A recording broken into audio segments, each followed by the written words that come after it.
It hurts so much. So today we're on for a lactate threshold heart rate run. So a lactate threshold heart rate run is a 30-minute max effort run as far as you can. And what you do is in that last 20-minute window, you take your average pace and your average heart rate, and these are your new numbers to work off. So the reason it's important to work off new numbers is because you want to be making sure you're basing all your metrics off of your current state. Obviously, the more you train, the fitter you're hopefully getting. And as you get fitter and faster, it means the percentages that you used to be training off aren't quite the same anymore. Now, to be honest with you, I don't expect there to be a huge change because I most recently done a park run. So it was my first park run that I'd ever done. And that was pretty much as fast as I could possibly go. And I set some new numbers then. So that wasn't too long ago. That was about 3 weeks ago. However, I am feeling pretty good. I'm feeling like I am fitter. I'm feeling a little bit lighter. So we'll have to see how today goes. But this is not excuses. I think realistically, if I do get any improvement, it won't be a drastic improvement, but it's a good line in the sand because when I did that last, say that park run, it wasn't a 30-minute time trial, and this is a nice consistent test that you could easily do within your training, just like you would on the bike with an FTP test. This is the equivalent in the running where you can then set those zones and paces to make sure everything's really good. So got my vapor flies on, as you can see here. These are my Go Faster trainers. So the last time I set a 5K PB was actually wearing these, and I'm not going to be doing that same route this time. I'm going to be running in the park because it is flatter, but there is a kids park run on today. So hopefully by the time I get down there, it'll be done, but we'll see.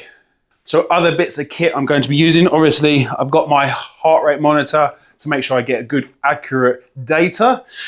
And then I've got my running vest. Not that I need it, but because I do try to capture content with my 360, it's just a faff running with that in each hand. So I prefer to have a vest on, keep everything here. It means I can also take some water with me as well, which is handy.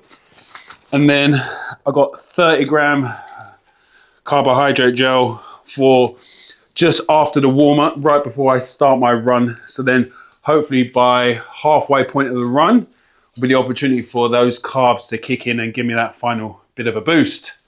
These are all things I'm hoping are going to make a difference, but at the end of the day, the real difference comes from your actual fitness and your fitness, how much is increasing or not. So fingers crossed we're increasing, but got to put the work in to see. So we're ready to go. Enough procrastinating. Let's go do it. Cool, so warm up is complete. I've got 5 minutes now, so I'm gonna get going on my 30-minute effort. So getting 30 grams of carbs.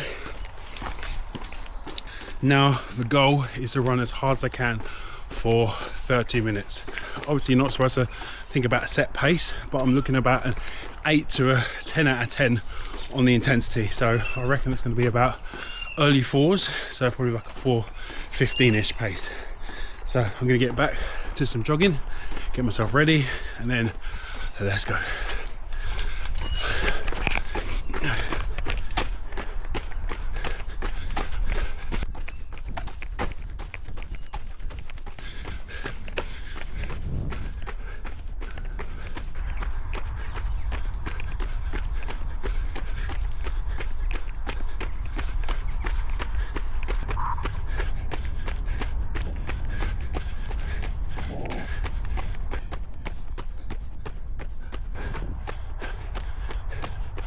Probably gone too hard.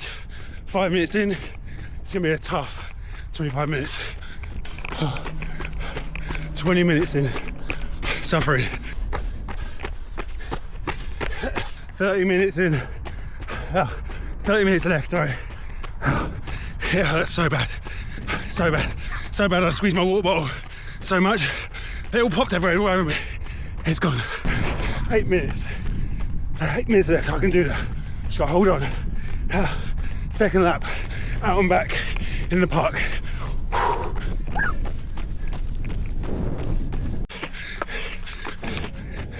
It hurts so much. Last 5. Oh.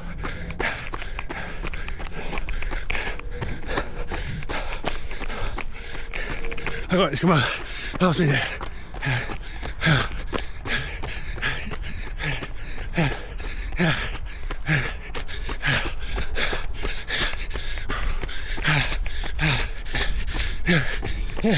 Three, 2, 1. Oh, holy fuck.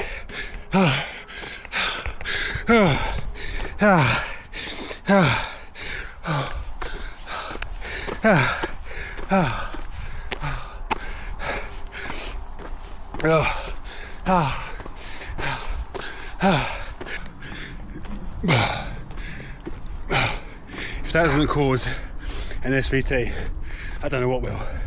If you're not too sure what an SVT is, check out my last video here. Basically a heart attack, what it felt like. High heart rate, that hurts. So I said I was running, obviously I squeezed the bottle and it went all over me and my bit fell out. Here it is. So at least I was able to come back and get it so I can just clean it off and don't have to waste that bottle. Right, so got 6 minutes left of this cool down.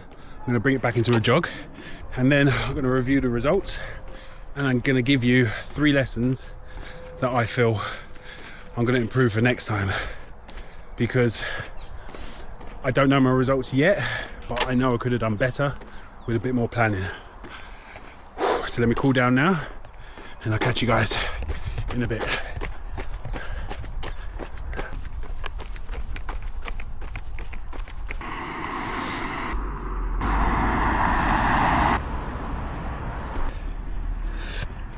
So let the heart rate come down now a bit. I'm just walking home and a bit of reflection.